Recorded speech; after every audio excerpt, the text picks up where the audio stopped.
Tapi kami mau belajar untuk tetap terus percaya. Karena kami tahu kami hidup bukan karena melihat ya Tuhan. Kami hidup karena percaya. Yang itulah mengapa setiap hari kami patut bersyukur kepada Tuhan. Karena kami tahu segala perkara dapat kami tanggung dalam Yesus yang memberikan kekuatan bagi kami. Apapun yang hari-hari ini kami hadapi, betul tidak mudah. Tapi kami tahu, kami mengerti, kami berjalan dengan Yesus.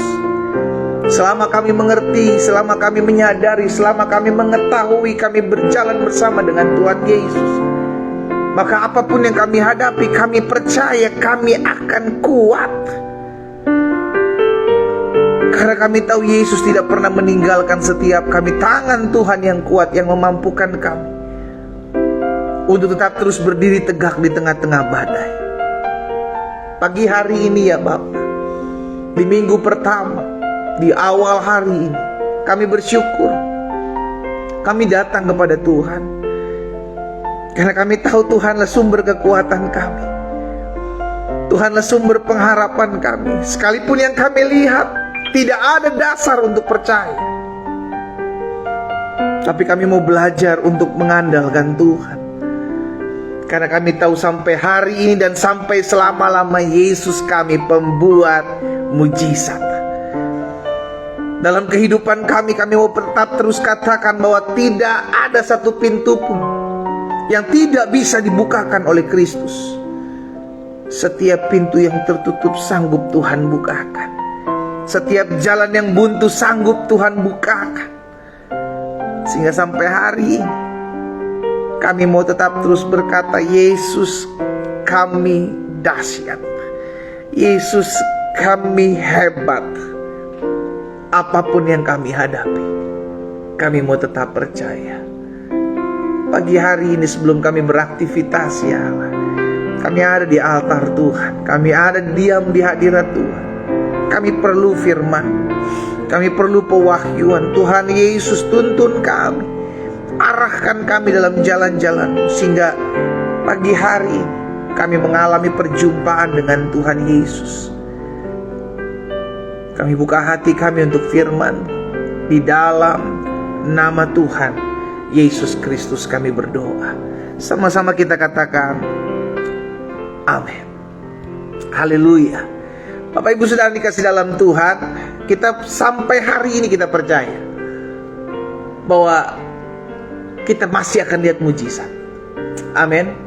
Karena kita tahu ketika kita bilang kita akan melihat mujizat, karena kita mengerti kita gak pernah berjalan seorang diri. Ketika kita mengatakan saya akan lihat mujizat, karena kita tahu Yesus kita hidup. Amin. Karena itu jangan pernah bilang, aduh kayaknya udah gak mungkin deh pendeta, aduh kayaknya udah gak bisa deh pendeta. Hei, kita orang-orang yang hidup bukan karena melihat, saudara. Kita adalah orang-orang yang hidup karena percaya. Sekalipun yang kita lihat seakan-akan tidak ada lagi jalan keluar, sekalipun yang kita lihat ada begitu banyak ketidakmungkinan, tapi selama kita duduk diam di kaki Tuhan, kita menyembah Tuhan, disitulah kita beriman dan kita percaya segala sesuatu yang diperhadapkan kepada saya akan lihat dan saya akan keluar sebagai orang-orang yang lebih daripada pemenang. Jangan pernah perkatakan hal-hal yang membuat kita lemah. Jangan pernah memperkatakan hal-hal yang membuat kita putus asa. Mulai hari ini apapun yang kau hadapi, terus perkatakan, saya masih punya Tuhan, saya akan lihat mujizat. Amin. Ayo sama-sama ketik di kolom komentar, saya akan lihat mujizat dari Tuhan Yesus. Amin. Tuhan Yesus sendiri bilang, asalkan hatimu percaya dengan apa yang kau katakan, dan itu akan terjadi dalam kehidupanmu. Asalkan tidak bimbang hatimu. Makanya ikut Tuhan tuh jangan bimbang. Iya kan? Karena Alkitab katakan orang yang bimbang, orang yang mendua hati, dia tidak akan tenang dalam hidupnya. Dia tidak akan mendapatkan apa-apa. Kenapa? Karena bimbang, ragu. Di satu sisi aku percaya Tuhan sanggup menyembuhkan aku, di satu sisi aku percaya Tuhan sanggup pulihkan rumah tanggaku, satu sisi aku percaya Tuhan sanggup pulihkan ekonomiku. Tapi di sisi yang lain aku ragu-ragu, aku khawatir, aku cemas, bisa nggak ya, mungkin nggak ya. Patahkan roh keraguan-raguan dalam nama Yesus. percaya dan jangan bimbang. Engkau akan lihat perkara-perkara yang dahsyat terjadi dalam kehidupanmu. Haleluya. Mari kita ambil Alkitab kita di rumah kita masing-masing, saudara yang dikasih dalam Tuhan. Hari ini kita sudah dalam Kejadian pasal 34. Kita masuk dalam ayatnya yang ke-8 sampai dengan ayat yang ke-24.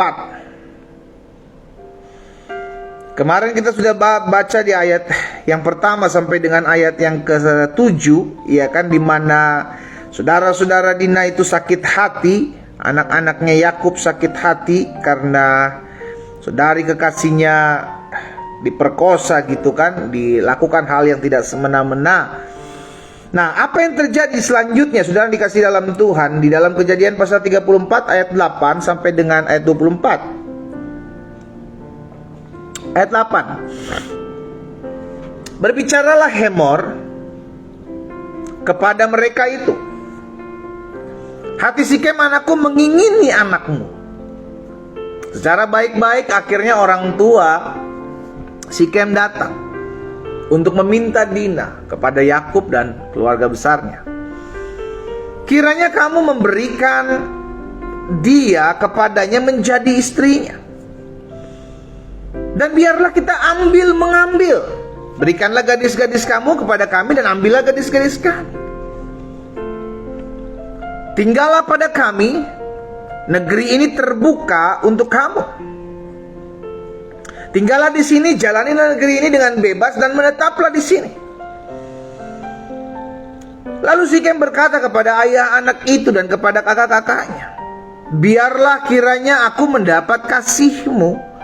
Aku akan memberikan kepadamu apa yang kamu minta. Walaupun kamu bebankan kepadaku uang jujuran dan uang mahar seberapa banyak pun, aku akan memberikan apa yang kamu minta. Tetapi berikanlah gadis itu kepadaku menjadi istriku. Lalu anak-anak Yakub menjawab Sikem dan Hemor ayahnya dengan tipu muslihat.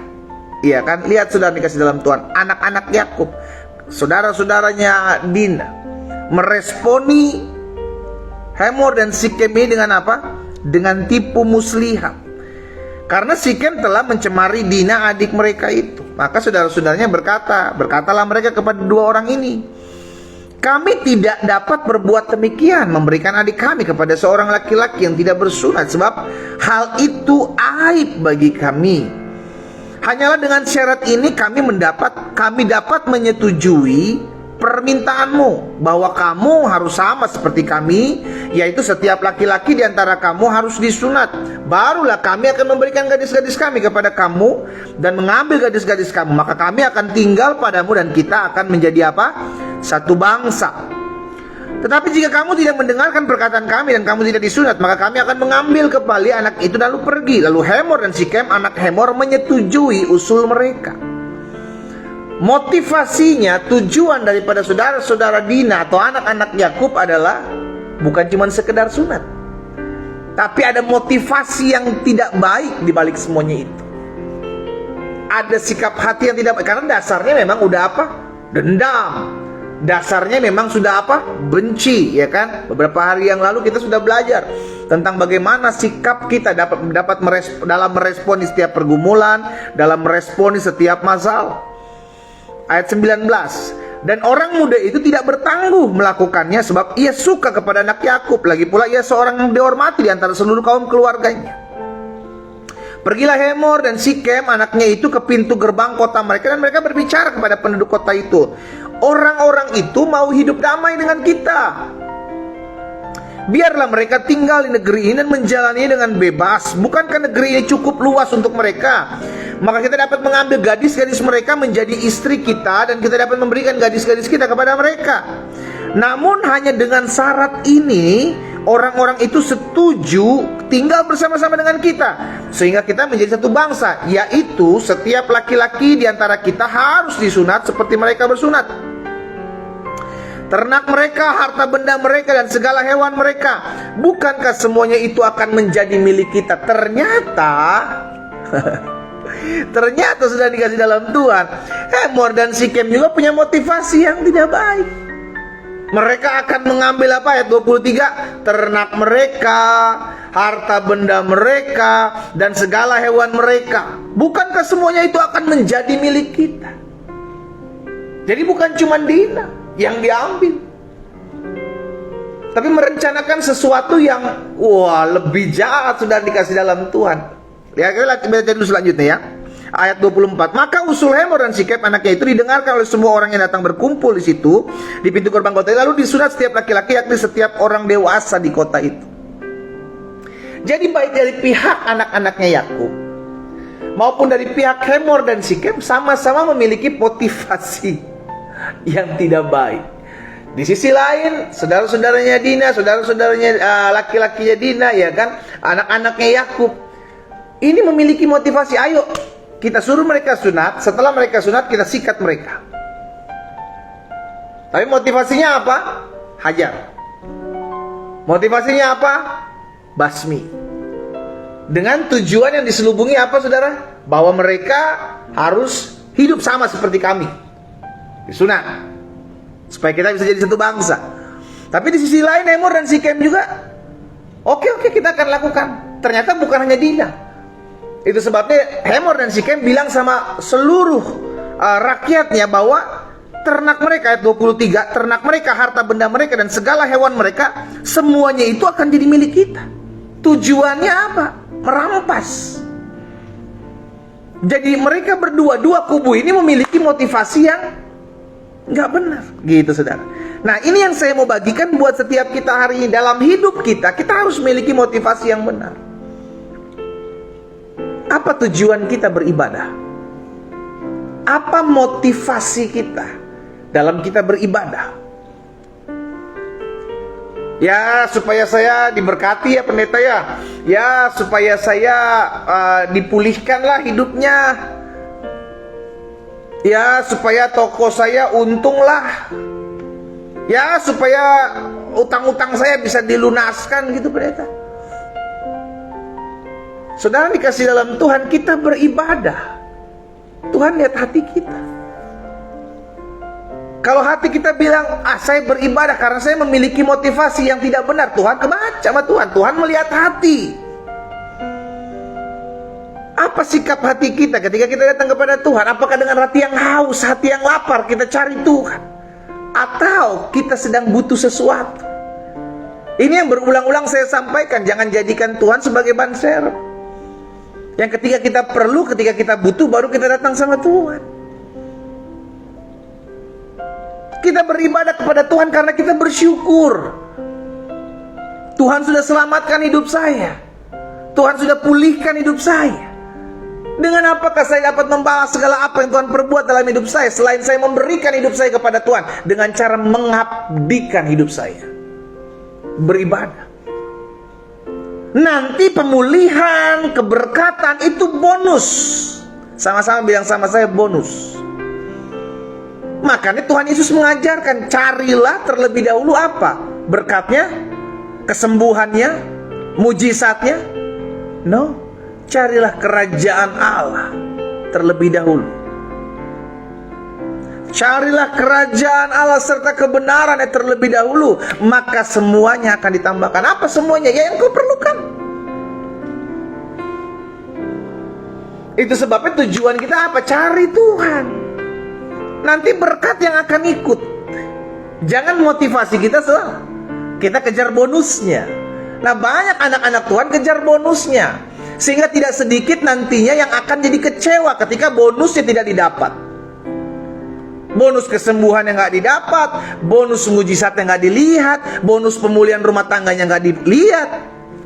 Makanya kecewa, sehingga tidak sedikit anak-anak Tuhan akhirnya bilang begini, aduh, saya pikir ikut Tuhan diberkati, saya pikir ikut Tuhan masalah saya selesai, justru malah tambah masalah. Bukankah ada banyak dari kita yang ikut Tuhan justru banyak tambah masalah? Lalu akhirnya kita bilang, aduh kayaknya saya salah deh ikut Tuhan. Saudaraku, ketika kita ikut Tuhan, maka Tuhan harus mendewasakan kita. Dengan cara apa? Masalah. Dengan cara apa Tuhan mendewasakan kita? Dengan cara pergumulan yang kita hadapi hari-hari ini. Tapi kalau orang mencari Tuhan motivasinya berkat, orang cari Tuhan motivasinya mujizat, orang cari Tuhan motivasinya kesembuhan, dan ketika mereka tidak dapat itu, mereka kan jadi orang-orang yang salah. Kayaknya saya ikut Tuhan, kayaknya bukan Tuhan ini deh yang benar, kayak Tuhan yang sebelah sana deh yang benar. Waduh, karena cari Tuhannya motivasinya apa? Saya. Apa perbedaan orang dewasa dengan anak-anak? Anak-anak hanya ingin disenangkan. Oh, ini mainan saya, sehingga berantem sama temennya. Karena ini berebutan apa mainan. Ini punya saya, ini bukan, ini punya saya. Gue bilang bapak gue ya. Tapi kalau orang dewasa apa? Perih. Perbedaan anak-anak dengan dewasa, anak-anak menginginkan segala sesuatu itu menjadi miliknya. Tapi dewasa bukan bicara tentang saya lagi, tapi apa yang bisa saya buat kepada orang lain.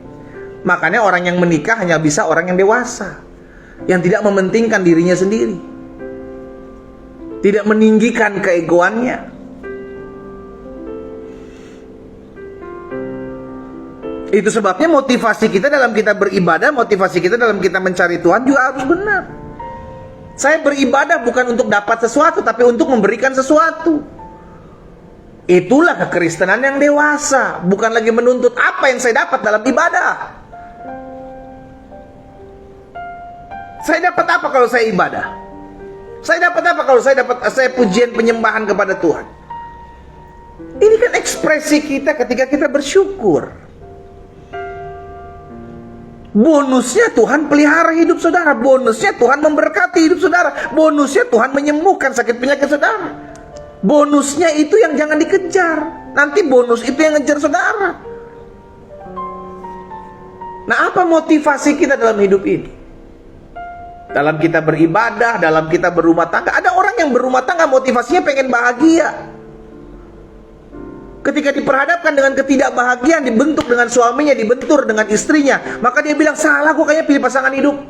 Karena motivasinya pengen cari bahagia. Saudara dikasih dalam Tuhan, engkau mengambil keputusan untuk menikah, bukan mengambil keputusan untuk bahagia. Orang-orang muda yang belum menikah, dengar baik.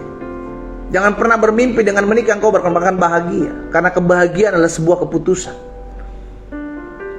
Kalau engkau hanya, oh saya pengen menikah, kayaknya enak gitu loh, bahagia banget. Menikah berarti menceburkan diri dalam kubangan masalah. Karena gak ada yang cocok dalam sebuah pernikahan, perempuan dengan laki-laki. Dalam rumah tangga itulah kita saling mencocokkan,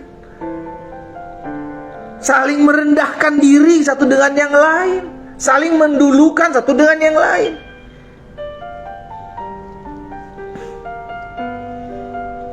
Apa motivasi kita melayani Tuhan?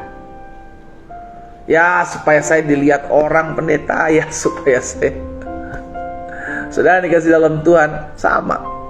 Jadi motivasi kita beribadah, motivasi kita berumah tangga, motivasi kita melayani Tuhan, motivasi kita membantu sesama, apa? Dalam hidup ini kita bisa melakukan segala sesuatu, tapi Tuhan lihat isi hati saudara. Coba kita lihat dalam Yeremia pasal 17 ayat yang ke-10. Yeremia pasal 17 ayat yang ke-10. Aku, kata Tuhan ya, aku Tuhan yang apa?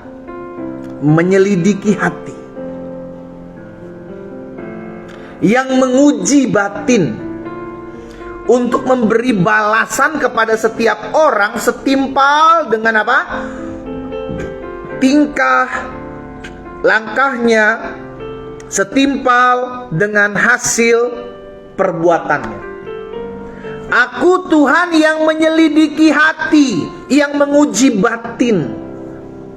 Kita bisa menyembunyikan motivasi kita, tujuan kita terhadap orang lain. Karena manusia gak bisa lihat hatimu, manusia gak bisa melihat motivasimu. Engkau tolong orang, engkau beribadah, engkau melayani Tuhan, engkau berumah tangga. Manusia gak bisa lihat isi hati kita. Tapi Alkitab bilang, aku Tuhan menyelidiki hati. Hatimu tidak bisa disembunyikan dari Tuhan. Ya, kita nggak bisa menyembunyikan hati kita. Makanya dalam 1 Tawarik 28 ayat 9 bagian B juga jelas katakan, 1 Tawarik 28 ayat 9 bagian B. Sebab Tuhan menyelidiki segala hati dan mengerti segala niat dan cita-cita. Tuhan lihat, saudara. Tuhan lihat apa motivasi kita yang tidak dilihat orang. Baik dalam engkau beribadah, dalam engkau melayani Tuhan, dalam engkau menjalani rumah tanggamu, motivasimu apa?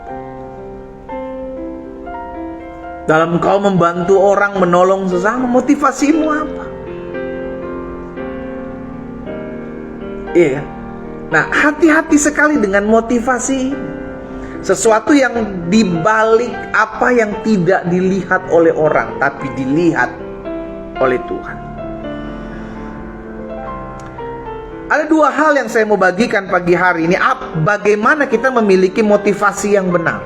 Yang pertama, jelas kita harus memiliki sikap hati yang benar. Karena semua motivasi itu lahir dari hati. Ketika sikap hati kita benar, maka tujuan hidup kita juga jadi benar. Oh ya, saya melayani Tuhan karena saya percaya Tuhan udah terlalu baik dalam hidup saya. Saya nggak bisa buat apa-apa selain saya melayani Tuhan, saya melayani umat Tuhan. Karena saya tahu dengan saya melayani Tuhan, saya melayani umat Tuhan, maka Tuhan senang. Kita menjadi perpanjangan tangan Tuhan. Itu motivasi, karena sikap hati kita. Hati yang diubahkan. Makanya ketika Tuhan memulihkan seseorang, yang pertama kali Tuhan pulihkan bukan dompetnya, saudara. Ketika Tuhan memulihkan seseorang, hidup seseorang, yang Tuhan pulihkan pertama adalah hatinya. Bahkan firman Tuhan katakan, aku akan memberikan kepadanya hati yang baru. Kenapa hati yang terlebih dahulu dipulihkan? Karena hati adalah pusat motivasi. Ketika hati kita benar, maka sikap dan langkah kita benar. Tapi ketika hati kita jahat, maka apa yang kita buat pun menjadi jahat. Dan itulah yang menajiskan seseorang. Lihat Markus 7 ayat 21-23. Markus pasal 7 ayat 21 sampai dengan ayat 23, firman Tuhan bilang apa? Sebab dari dalam, Yesus bilang dari dalam, yakni dari hati orang, timbul segala apa? Segala pikiran yang jahat, percabulan, pencurian, pembunuhan, perzinahan, keserakahan, kejahatan, kelicikan, hawa nafsu, iri hati, hujat, kesombongan, kebebalan. Semua hal-hal jahat ini timbul dari dalam dan menajiskan orang. Dari hati semua. Makanya yang Tuhan pulihkan adalah hati dulu. Supaya hati kita tidak penuh dendam, hati kita tidak penuh dengan kebencian, hati kita tidak penuh dengan iri hati kita tidak penuh dengan sakit hati. Dipulihkannya dulu hati kita. Dengan pemulihan hati, maka hidup pun akan dipulihkan. Jadi yang pertama, bagaimana kita bisa memiliki motivasi yang benar dalam melakukan segala sesuatu, baik kita beribadah, melayani Tuhan, tolong orang, bantu orang, dalam kita berumah tangga. Yang pertama, miliki hati yang benar. Bagaimana saya bisa memiliki hati yang benar? Minta sama Tuhan. Tuhan berikan kepadaku hati yang baru, hati yang mengasihi Tuhan, hati yang mencintai Tuhan. Karena ketika engkau mengasihi Tuhan, engkau akan tolong orang dengan tulus, dengan ikhlas. Ciri-cirinya apa sih tolong orang, bantu orang dengan tulus, dengan ikhlas? Nggak pernah ungkit, saudara. Nggak pernah diangkat-angkat dan nggak pernah diingat-ingat. Itu ciri-ciri orang bantu orang. Tolong orang dengan tulus, nggak pernah ingat. Lupa kalau dia pernah tolong orang itu. Tapi ketika engkau masih ingat bahwa engkau pernah tolong si A, engkau pernah bantu si B, engkau pernah tolong tuh support si C, engkau terus mengingatnya, maka sorry, engkau belum tulus dalam menolong orang. Kenapa? Karena engkau masih ingat. Maksud saya begini, ingat tetap mesti ingat. Kita punya memori itu tetap punya. Maksudnya gini, kita nggak ungkit-ungkit gitu loh. Karena ketika orang yang kita tolong, orang yang kita bantu, dia ngecewain kita, dia nyakitin hati kita, Dan ketika kita masih ingat-ingat apa yang pernah kita buat, wah, itu kita akan sakit sekali, saudara. Kecewa sekali. Dia udah saya tolong pendeta, dia udah saya bantu, tapi aduh jahat banget. Tapi kalau kita nggak merasa, ya udahlah, itu kan karena kasih karunia Tuhan juga saya bantu orang. Karena anugerah Tuhan juga saya dimampukan untuk bisa tolong orang. Berarti bukan karena saya, karena Tuhan yang pakai hidup saya. Buat apa saya ungkit? Sehingga ketika orang melakukan, orang yang kita tolong, orang yang kita bantu jahat sama kita cuma bilang, Tuhan, itu urusan Tuhan. Itu motivasi yang benar dalam membantu orang, motivasi yang benar dalam menolong orang. Sehingga akhirnya kita nggak ungkit-ungkit gitu, ya. Jadi yang pertama, bagaimana kita bisa memiliki motivasi yang benar, harus memiliki hati yang benar, sikap hati yang benar. Yang kedua, bagaimana kita bisa memiliki motivasi yang benar? Kita harus mengerti apa tujuan hidup kita. Apa tujuan hidup kita? Kalau kita tahu tujuan hidup kita, maka motivasi segala sesuatu yang kita buat dalam hidup ini, itu benar. Kalau tujuan hidup kita adalah mengumpulkan harta, kalau tujuan hidup kita adalah kejar kekayaan, maka motivasi hidup kita, apapun yang kita buat, tujuannya satu, supaya saya kaya, supaya saya punya segala sesuatu. Karena tujuan hidupnya itu.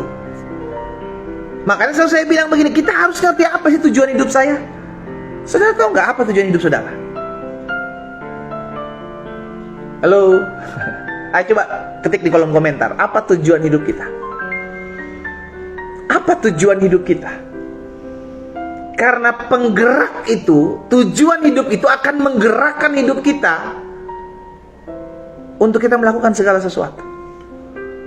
Dan itulah yang menjadi motivasinya, penggeraknya. Apa yang Alkitab katakan tentang tujuan hidup manusia? Coba lihat Yesaya 43 ayat yang ke-7. Apa tujuan hidup kita? Yesaya 43 ayat yang ke-7. Semua orang yang disebutkan dengan namaku, yang kuciptakan untuk kemuliaanku, yang kubentuk dan yang juga kujadikan. Tuhan menciptakan kita untuk kemuliaan Tuhan. Berarti tujuan hidup saya dan saudara adalah apa? Satu, memuliakan Tuhan. Makanya Rasul Paulus menyadari hal itu. Dia bilang, apapun juga yang kamu kerjakan dan kamu buat, perbuatlah seperti untuk Tuhan dan bukan untuk manusia. Kenapa? Karena kita diciptakan untuk kemuliaan Tuhan. Hendaklah setiap perbuatan baikmu dilihat orang, supaya apa? Bapa dipermuliakan. Jadi tujuan kita buat baik, tujuan kita bantu orang, motivasi kita segala sesuatu cuma satu, supaya Bapa dipermuliakan. Inilah yang harusnya menjadi penggerak, saudara. Ini yang harusnya menjadi penggerak segala sesuatu yang kita buat dalam hidup ini. Kalau orang sudah menyadari bahwa hidupnya harus memuliakan Tuhan, maka apapun yang dia buat, tujuannya satu, supaya Tuhan, hidup saya dipakai untuk kemuliaan Allah. Dua hal ini sangat mempengaruhi motivasi kita dalam kita melakukan segala sesuatu. Perhatikan dua hal ini. Yang pertama, ingat, hati harus benar. Dan yang kedua, harus mengerti apa tujuan saya hidup. Kenapa ada orang workaholic, saudara? Dia kerja mati-matian, dia kerja banting tulang, dia kerja putar otak, dia kerja peras keringat. Dia untuk tujuan untuk satu, buat anak saya kok pandita, buat suami saya, buat istri saya, buat keluarga saya, buat hari depan saya. Sampai mereka lupa bahwa mereka telah habiskan waktu mereka justru untuk orang-orang yang seharusnya mereka sayangi, mereka kasih.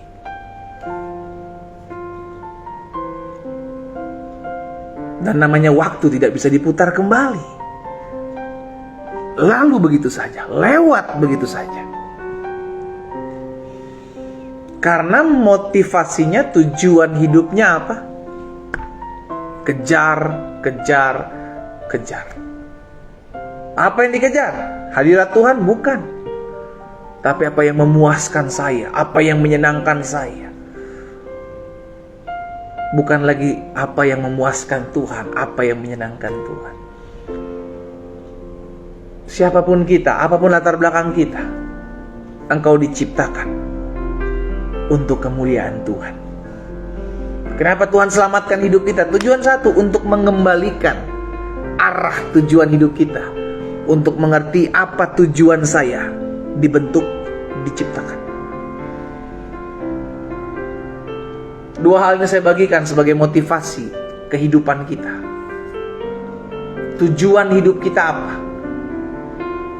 Tujuan kita hidup kita adalah apa? Memuliakan Tuhan. Pegang ini, sehingga apapun yang engkau buat, engkau tahu arah hidupmu. Saya hidup untuk memuliakan Tuhan. Saya hidup dipakai untuk Tuhan. Dengan sikap hati yang benar, engkau melangkah, maka motivasimu akan berkenan kepada Tuhan. Kita berdoa, kita datang kepada Tuhan. Pagi hari ini kami kembali bersyukur kepada Bapa, karena kami tahu hidup kami milik Tuhan. Hidup kami ada dalam tangan Tuhan. Hidup kami ada dalam jalan-jalan Tuhan yang sempurna. Ampuni kami kalau selama ini apapun yang kami buat, yang kami kerjakan, tidak berkenan kepada Tuhan. Tuhan menyelidiki hati. Tuhan melihat setiap isi hati kami, dalam kedalaman hati kami. Ampuni kami kalau selama ini kami memiliki hati yang tidak berkenan kepada Tuhan. Ampuni kami kalau selama ini kami memiliki motivasi yang tidak berkenan kepada Tuhan, dalam kami beribadah, dalam kami melayani Tuhan, dalam kami menolong orang, membantu orang, bahkan dalam kami menjalani rumah tangga kami. Tapi hari ini kami diingatkan untuk memiliki motivasi yang benar dan berkenan di hadapan Tuhan. Kami harus memiliki hati yang berkenan dan benar di hadapan Allah. Hati yang selalu dimurnikan oleh firman Tuhan. Hati yang selalu dibersihkan oleh firman Tuhan. Dan kami harus mengerti apa tujuan hidup kami. Tujuan hidup kami adalah untuk memuliakan Tuhan. Sebab Tuhan menciptakan kami untuk kemuliaan Tuhan. Apa yang Tuhan taruh dalam hati hamba sudah hamba sampaikan. Bapa, hamba berdoa dalam nama Yesus, sehingga firman termaterai dalam hidup kami, sehingga langkah hidup kami semakin hari semakin mempermuliakan nama Tuhan. Hamba berdoa ya Bapa, di dalam nama Yesus, sehingga apapun kami yang umat-Mu buat dalam keseharian kami, Tuhan dapati berkenan. Di dalam nama Tuhan Yesus, apapun yang kami kerjakan, kami berdoa di dalam nama Yesus, mempermuliakan nama Tuhan. Tuhan campur tangan dalam setiap rencana-rencana kami. Tuhan ingatkan kami bahwa kami hidup untuk mempermuliakan nama Tuhan. Dan pagi hari ini ya Bapa, kami juga membawa setiap apa yang menjadi pergumulan-pergumulan doa kami. Kami bawa apa yang menjadi pokok-pokok doa kami kepada Tuhan. Kami berdoa sebab kami percaya doa orang benar bila dengan yakin doa akan sangat besar kuasanya. Kami berdoa, kami meminta kepada Tuhan karena kami tahu apapun juga yang kami minta kepada Tuhan, Tuhan menyelidiki hati kami. Tuhan menyelidiki setiap motivasi kami. Dan biarlah Tuhan dapat berkenan. Di dalam nama Yesus, Bapa, hamba berdoa, menyerahkan setiap pergumulan umat-Mu satu persatu di dalam nama Yesus. Kalau ada yang sakit pagi hari ini, hamba ucapkan berkat di dalam nama Yesus dari Nazaret. Disembuhkan mereka, dipulihkan mereka, tergenapi firman-Mu, disampaikan firman, disembuhkan mereka. Hamba berdoa juga ya Tuhan, buat mereka yang hari ini membutuhkan pertolongan Tuhan. Mereka hari-hari ini memerlukan jalan keluar. Apapun yang mereka hadapi, hamba berdoa, hamba ucapkan berkat dalam nama Yesus. Mereka melihat jalan keluar yang Allah sediakan bagi mereka. Ketika mereka pegang janji Tuhan, maka itu yang tergenapi dalam kehidupan mereka. Orang-orang yang hidup mengandalkan Tuhan tidak akan pernah dipermalukan. Hamba juga berdoa ya Tuhan, kalau ada di antara umat-Mu yang hari-hari ini berdoa untuk agar rumah tangganya dipulihkan, hamba menyerahkan setiap rumah tangga dari anak-anak Tuhan satu persatu. Tuhan berkati, Sehingga rumah tangga mereka hidup dalam anugerah Tuhan, hidup dalam kasih setia Tuhan. Suami-suami mengasihi, mencintai, menyayangi istri. Istri-istri mengasihi, mencintai, menghormati suami. Bahkan ada suasana sorga di tengah-tengah rumah tangga dari umat-Mu. Di dalam nama Tuhan Yesus. Sehingga masing-masing mereka boleh mengalami hadirat Tuhan di dalam rumah tangga mereka masing-masing. Kami juga berdoa menyerahkan ke dalam tangan Tuhan. Jikalau ada suami-suami yang telah pergi meninggalkan istri mereka, dan pagi hari ini istri-istri mereka berdoa di hadapan Tuhan, biarlah Allah berbelas kasihan atas mereka.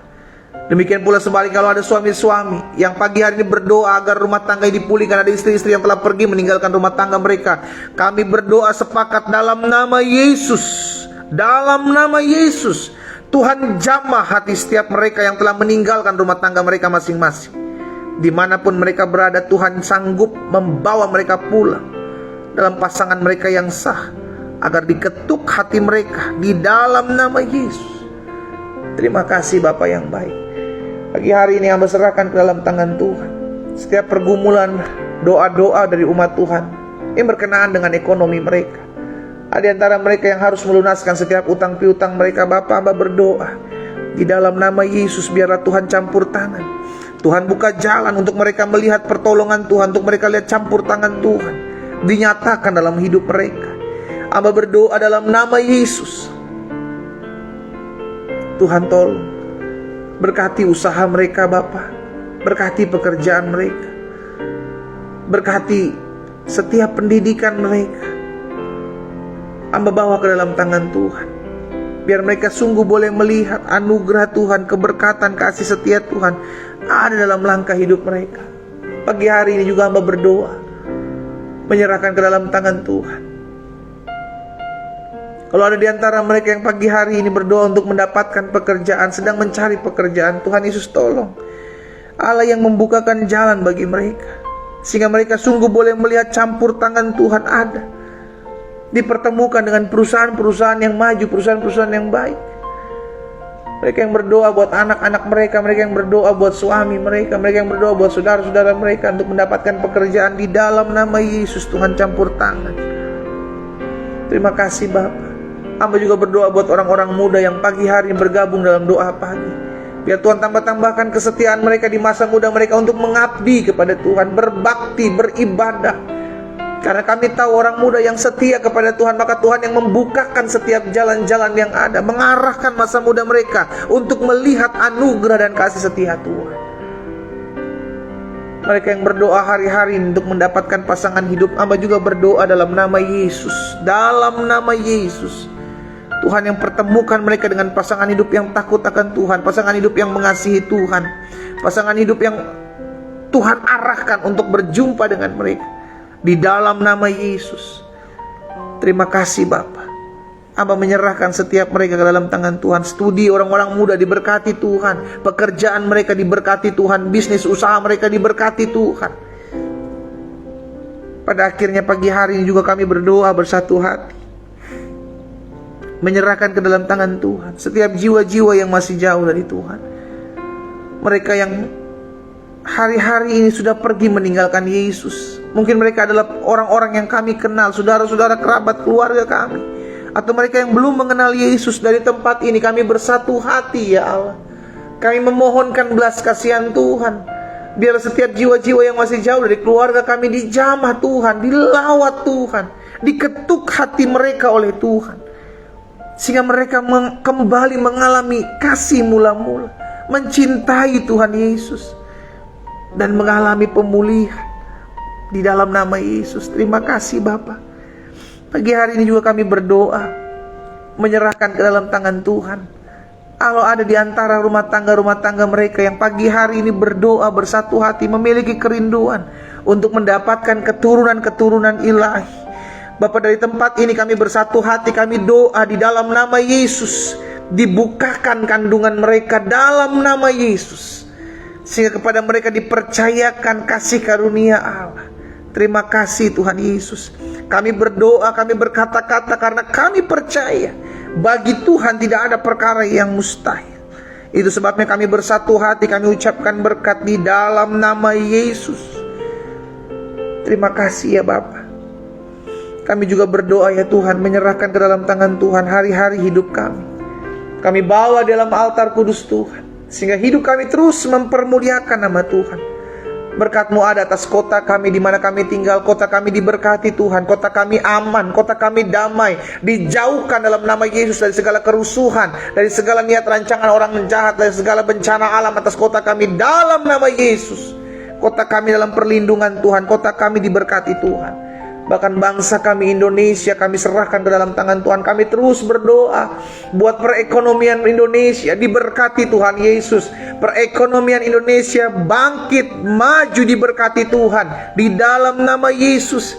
Sehingga bangsa kami diberkati dalam segala sesuatu. Hasil-hasil buminya diberkati, perekonomiannya diberkati di dalam nama Yesus. Kami berdoa buat pemimpin-pemimpin bangsa kami diberikan hikmat takut akan Tuhan, kebijaksanaan dalam setiap mengambil keputusan. Tuhan memberkati Bapak Presiden, Wakil Presiden, jajaran menteri yang ada. Tuhan memberkati DPRD tingkat 1, DPRD tingkat 2, DPR RI. Tuhan kami berdoa para gubernur, para bupati, para wali kota di dalam nama Yesus. Tuhan berkati, sehingga hikmat untuk memajukan bangsa ini Tuhan taruhkan dalam hati mereka. Kami juga berdoa buat rencana pemilihan presiden tahun 2024. Tuhan campur tangan, Tuhan tolong. Kami doa sehingga keadaan baik, keadaan aman, keadaan kondusif. Setiap niat rancangan orang jahat, roh pemecah belah atas bangsa kami yang dipermainkan, Tuhan singkapkan dalam nama Yesus. Kami gagalkan dalam nama Yesus. Tidak berlaku atas bangsa kami. Indonesia aman, Indonesia diberkati Tuhan, Indonesia pulih di dalam nama Yesus. Terima kasih Tuhan, terima kasih. Keadaan Indonesia akan semakin baik dan kami akan lihat pertolongan Tuhan terjadi. Pada akhirnya hamba berdoa menyerahkan umat-Mu satu persatu di rumah mereka masing-masing. Dalam mereka menjalani hari ini, bahkan sepanjang minggu ini, biarlah kasih karunia Tuhan, anugerah Tuhan ada atas setiap kami. Apapun yang kami kerjakan, Tuhan berkati. Terima kasih Bapa. Kami berdoa, kami alaskan doa ini dalam nama Tuhan Yesus Kristus. Sama-sama kita katakan amin. Haleluya. Saudara dikasih dalam Tuhan, ingat, apa yang kita buat, apa yang kita kerjakan, lakukan dalam kehidupan kita, miliki motivasi yang berkenan. Karena manusia tidak lihat, tapi Tuhan lihat setiap apa yang menjadi motivasi kita. Ya, kita kembali ketemu besok jam 4.30 waktu Indonesia bagian Barat, 5.30 waktu Indonesia bagian Tengah, dan 6.30 waktu Indonesia bagian Timur. Doa saya menyertai saudara. Bagikan kembali pada doa pagi ini agar banyak umat Tuhan terus hidup dipulihkan oleh Tuhan. Selamat pagi, selamat beraktivitas.